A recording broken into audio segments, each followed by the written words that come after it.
Hello Opals users. In this clip 1 of 2, I'm going to show you how to set up your quarantine utility with locations. Just a few notes. Some libraries are not using the tool as they would rather not touch the items at all. They have students, members of the library, put the returned items in a bin, a tub, on a book truck, or whatever outside the library if they're not able to enter. And then when they wheel the book truck or bring in the bin at the end of the day, they place a date, like a post-it note on the container saying when the quarantine ends. This could cause students to have overdue items, but many sites say they will disregard the overdues as they would rather not touch the items, or the library board, the school administration asks them not to be extra safe. Other sites wear plastic gloves. They return the items, place them into quarantine locations for their defined quarantine timeline. And this will result in the book being checked in and a note on the Opals OPAC for any books in quarantine showing that it's in quarantine. Also in this clip, I would like to show you the item types that you may want to adjust during these times. The length of the loans, the reserve period, and hold period.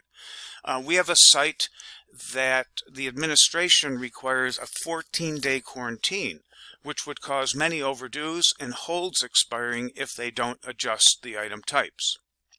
For example, if pre-COVID last year in your library, your public library, your school library, church library, you have a 5-day hold, meaning a book comes back from being out and I have a reserve on it, and when I check it in, it puts it on hold for the student, member of the library, whomever.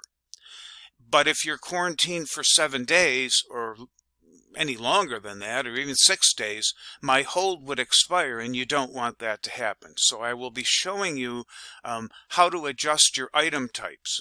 By the way, we recommend a 7-day quarantine period,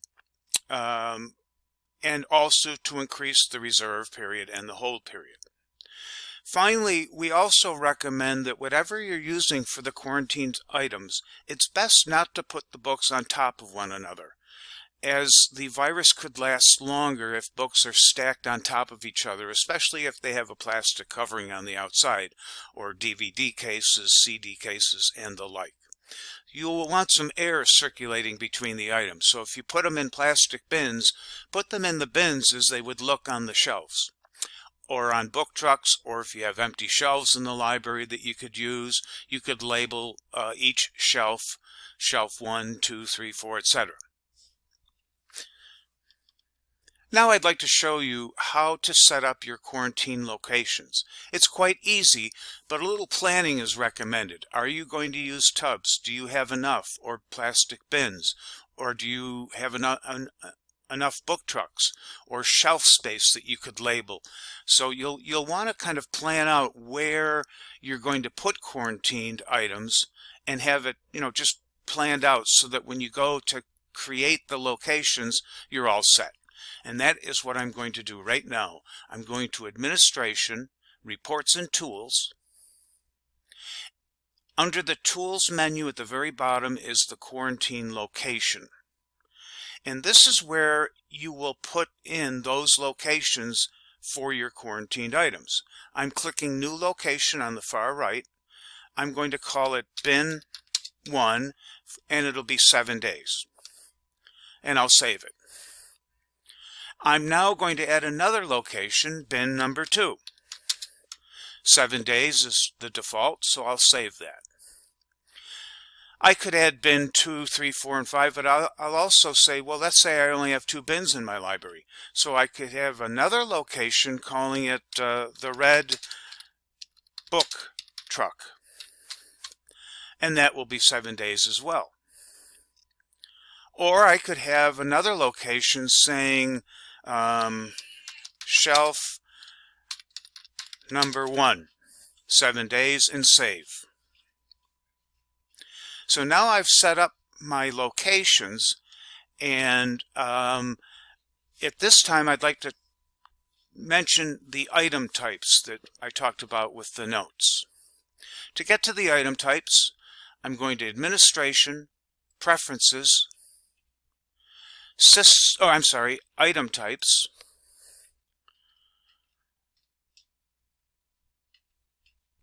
in my library, I've already set up my reserve period, and even in pre-COVID times, I always recommend a very long reserve period in the event a book doesn't come back or certain members of your library get books for a very long period of time, such as teachers, administrators, etc.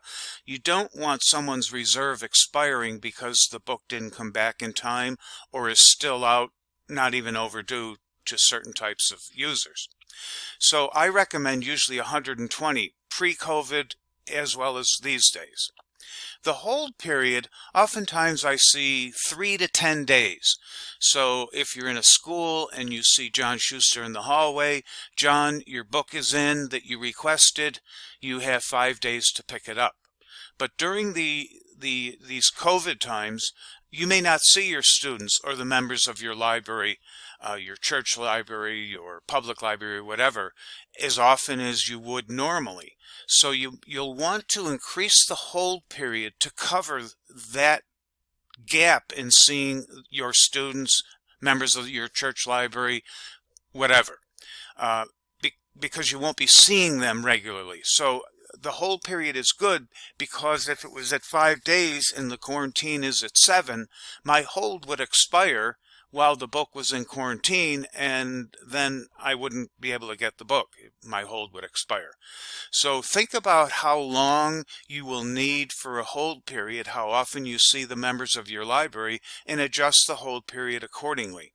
To do that, you can just go to the far right, click this pad, which will open up an editor, and I'm going to just change this, say, to 25. It's quite easy. Just doing this. And I'll save. Bear in mind also that I just did this for item type G. Ebooks, there is no quarantine. But here's magazines or reference materials or Chromebooks or whatever you have in your library. You might have DVDs and things like that. You'll want to address each item type and address the hold period. Okay. Finally, a quick review. You've thought about your locations, you've thought about the length of time you're quarantining, administration, reports and tools. Go to the very bottom of your tools menu, quarantine location, and make sure you set up the different locations. And they don't have to all be the same. You could have red book trucks, shelves, bins, tubs, whatever you like, whatever you have available, you can have a mix of all of them. And you may want to have a standard quarantine, like I have 7 throughout. So this basically shows you how to set up your quarantine locations and what to think about with regard to your item types and reserve periods and hold periods, so your members of the library do not lose a reserve or lose a hold while you don't see them. This is an important addendum to my recording, and I thought of it afterwards, so I'm adding it at the end. When you go to Administration, Reports, and Tools and set up your locations, you do not want to use the same name.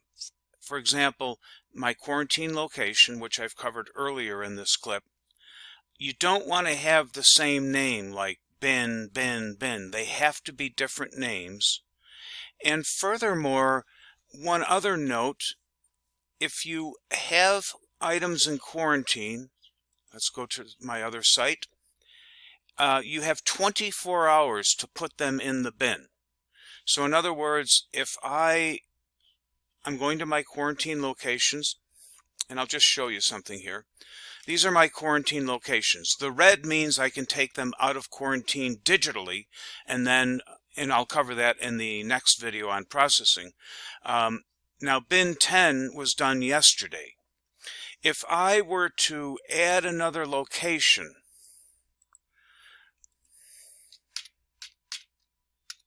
I'm putting bin 12, 7 days to quarantine, and I'll save it.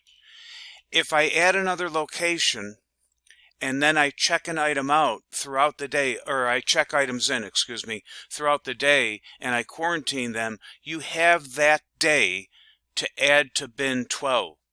So for example, I am going to loan an item out, check it back in, and show you. Okay, just to review this addendum to the recording. I've added a new bin. I've called it bin 12. I'll show you that right here in quarantine location. There's bin 12. Now I'm going to check an item in. I'm going to return an item and put it in bin 12. And this will be covered also in my processing. So right now we see that bin 12 is here. If a bin doesn't come up, that means it's full, and you have to process the books in it, which will be covered in my next video. But you'll see that bin 12 is open. By the way, if nothing comes up, you can add a new quarantine location, so you might have to find another bin or another shelf or the like. So I'm going to add it to bin 12, and I'm going to paste in my barcode and return. So I just wanted to add this addendum that you should not have the same names for locations, and secondly, if a bin has been beyond the 24 hours, it might not show up here. This one, bin 6, I added earlier, so that's why I could choose that. But if all your locations don't show up, that means it's past the 24-hour period and you can't add any more to those locations.